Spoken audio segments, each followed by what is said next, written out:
ये स्टोरी है एक 21 साल के लड़के की। जब वो 20 साल का था, मतलब आज से 1 साल पहले, वो मेरे से मिला और उसने मुझसे एक सवाल किया कि मैं जिम बहुत करता हूँ, बहुत मेहनत करता हूँ, बट मेरा वेट लॉस नहीं होता, ऐसा क्यों। उसका सवाल सुनकर मैं समझ गया कि ये सवाल आ ही कहाँ से रहा है। बट फिर भी और जानने के लिए मैंने उससे कुछ क्वेश्चंस किए। काफ़ी देर क्वेश्चन आंसर्स करने के बाद मुझे एक चीज़ क्लियर हुआ कि इस लड़के का कोई भी डाइट प्लान नहीं है।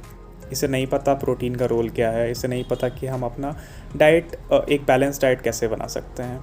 और इसके फूड एनालिसिस के बाद ये पता चला कि इसके दिन भर के खाने का एक major portion junk food, processed food, बाहर का खाना है। क्वेश्चन करने पे ये भी पता चला कि ये बाहर का खाना, जंक फूड, ये सब इसलिए खा लेता है क्योंकि इसे ऐसा लगता है कि जिम करने से वो सारे फूड्स का जो नेगेटिव इम्पैक्ट्स है वो न्यूट्रलाइज हो जाएगा। खैर, ये मेरे लिए बहुत ज़्यादा शॉकिंग और ऐसा कुछ बात था नहीं, क्योंकि काउंसलिंग के टाइम पे बहुत बार ऐसी बातें होती हैं। बहुत सारे लोग ऐसा मानते हैं और इससे भी अजीब अजीब चीज़ें मानते हैं। मिथ्स और मिसकंसेप्शंस जो है, इस पर फिर कभी हम बात करेंगे, बट अभी coming back to the story. तो मैंने उससे कहा कि देखो, आप इतने साल से ट्राई कर रहे हो, 1-1.5 साल से वो जिमिंग कर रहा था, आप इतना 2 घंटे 2.5 घंटे जिम कर जाते हो, डेली जाते हो। आप एक काम करो, आप वैसे भी परेशान हो गए हो, आज नहीं तो कल आप जिम छोड़ ही दोगे।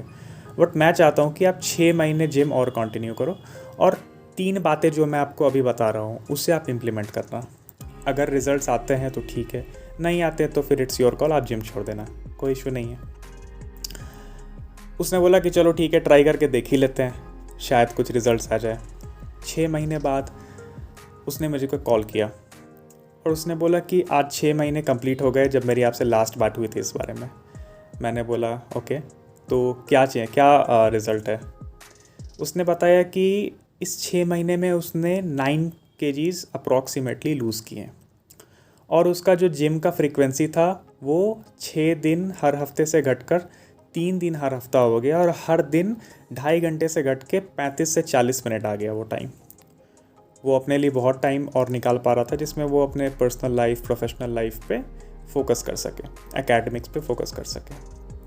तो आखिर वो 3 बातें थी क्या जो मैंने उसे बताई। शॉर्ट में मैं यहाँ बता रहा हूँ। पहली बात, मैंने उसे बताया कि डाइट का रोल क्या है हमारे फिटनेस में, वेट लॉस में, और डाइट प्लान कैसे करते हैं। दूसरी बात जो मैंने उसे बताई कि जिम एक फैसिलिटेटर है। जिम का जो स्पेस है, जिम के जो इक्विपमेंट्स है, वहाँ जो ट्रेनर्स होते हैं, they are facilitators, they can facilitate workouts which like it's like training our body, it's a place. तो आप गलत एक्सपेक्टेशंस नहीं रखो जिम से कि जिम जाने से मेरा वेट लॉस हो जाएगा, 6 महीने में एब्स बन जाएंगे। एक्सपेक्टेशंस ही गलत होते हैं मोस्ट ऑफ द पीपल के। तो मैंने उससे समझाया कि वर्कआउट करना कैसे है, रेस्ट का क्या रोल है। दूसरी बात तो ये थी। तीसरी बात मैंने उसे बताई कि आप कंसिस्टेंट कैसे रह सकते हो।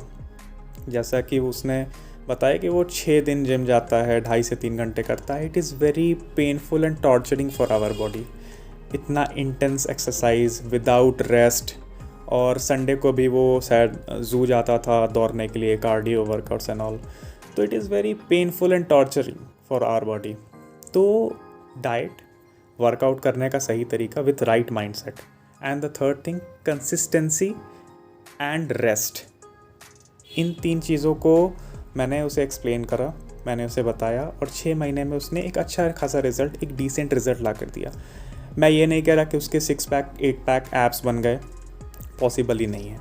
लेकिन वो अभी एक स्टूडेंट है, उसे अपना लाइफ बनाना, अपने पढ़ाई पे भी फोकस करना है, उसे साथ में अपने आप को फिट भी रखना है, अपने फैमिली, पेरेंट्स के साथ भी टाइम स्पेंड करना है।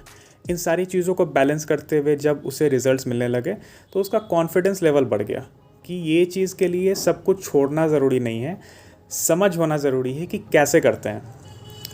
कहीं पे भी मैं जब भी अपने क्लाइंट्स को काउंसिल करता हूँ, उनसे बातें करता हूँ, मैं उनसे हमेशा एक बात कहता हूँ, ना ही आपका डाइट प्लान गड़बड़ है, ना ही आपका वर्कआउट प्लान गड़बड़ है, ना ही जिम की कोई गलती है, ना ही आपके कंसल्टेंट्स, किसी भी कोच जिससे भी आप टच में हो, उनकी कोई भी गलती है। सारे डाइट प्लान, सारे वर्कआउट प्लान, सब कुछ सही है until fundamentals are not flawed. अगर फंडामेंटल सही है तो किसी भी टाइप का डाइट प्लान है, इंटेंस है, लाइट है, वॉट एवर इट इज़, ठीक है, वो रिजल्ट्स देंगे आज नहीं तो कल। प्रॉब्लम है इम्प्लीमेंटेशन, कंसिस्टेंसी। अगर आप कंसिस्टेंट नहीं होगे अपने अप्रोच में, अगर आप 3 महीने वर्कआउट किया, आपने डाइट प्लान फॉलो किया एंड फिर चौथे महीने से छोड़ दिया, फिर 1 साल बाद आपको याद आया, आपको लगा कि वेट लॉस करना ज़रूरी है, फिर से आपने शुरू किया, तो रिज़ल्ट्स वैसे नहीं आते हैं। डाइट प्लान ऐसा कुछ बहुत ज़्यादा फैंसी चीज़ नहीं है। Diet plan is like having a balance diet. और ये तो मतलब जूनियर क्लासेस के साइंस के बुक्स में भी होता है कि हमें एक बैलेंस डाइट लेना चाहिए। It is that fundamental, that is diet plan. And workout ऐसा होना चाहिए कि बॉडी के सारे मूवमेंट, जो जॉइंट्स हैं, मसल्स हैं, वो वर्कआउट होए। और रेजिस्टेंस ट्रेनिंग कर सकते हैं मसल्स ट्रेनिंग के लिए, कार्डियो कर सकते हैं एंड ऑल। तो बहुत बेसिक सारी चीज़ें हैं। लेकिन कंसिस्टेंसी, यहाँ पे मैक्सिमम लोग मार खा जाते हैं। कुछ रोल इसमें मिथ्स एंड मिसकंसेप्शंस का भी है जो मार्केट में है कि ऐसा होगा तो ही वेट लॉस होगा, अगर आप 20 घंटे नहीं वर्कआउट करोगे पर वीक तो वेट लॉस नहीं होगा। People push themselves and they do not achieve anything out of it because body has a limit. तो फिर कंसिस्टेंसी नहीं आ पाता, हैबिट नहीं बिल्ड हो पाता। हैबिट बिल्ड होने के लिए रिवॉर्ड मिलना ज़रूरी है। वेट लॉस तुरंत होगा नहीं, रिवॉर्ड जल्दी मिलता नहीं। तो ना ही डाइट प्लान गड़बड़ है, ना ही वर्कआउट प्लान गड़बड़ है, इट्स ऑल इन हेयर। अगर आप कंसिस्टेंट हो सकते हो अपने वेट लॉस एफर्ट्स में, तो कोई सा भी डाइट फॉलो करो, कोई सा भी वर्कआउट प्लान फॉलो करो, रिजल्ट्स आएंगे। Stop blaming everyone and like किसी की गलती नहीं है ना, आपके fitness trainer, consultant, gym, everything is worth it if you are consistent. And this was a very beautiful story of a 20 years old client of mine which I wanted to share for a really long time. He has proved कि weight loss करने के लिए पागलपंती करना ज़रूरी नहीं है, natural तरीके से भी हो सकता है। टाइम थोड़ा ज़्यादा लगेगा तो इम्पेशेंट क्यों होना, और रिजल्ट्स तो लाइफ लॉन्ग मिलेंगे ना। रिजल्ट का जो आउटकम है वो लाइफ लॉन्ग होगा आपके पास। एक बार लूज़ करके उसको मेंटेन भी करना है, और जब तक हैबिट नहीं बनेगा, जब तक कंसिस्टेंसी नहीं आएगी, वो मेंटेनेंस पार्ट नहीं हो पाएगा। और आप जानते ही हैं कितने लोग वेट लूज़ करते हैं और फिर से गेन कर लेते हैं, यही उसका एक कारण है।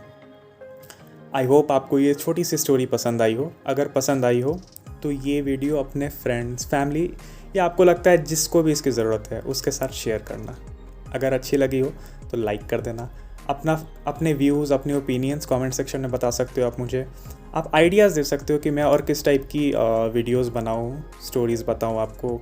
स्टोरी फॉर्मेट चाहिए, इन्फॉर्मेशनल चाहिए, कुछ भी, जो भी आपको पसंद हो। और thank you again for watching, spending time on my channel. Wish you all the very best and good luck.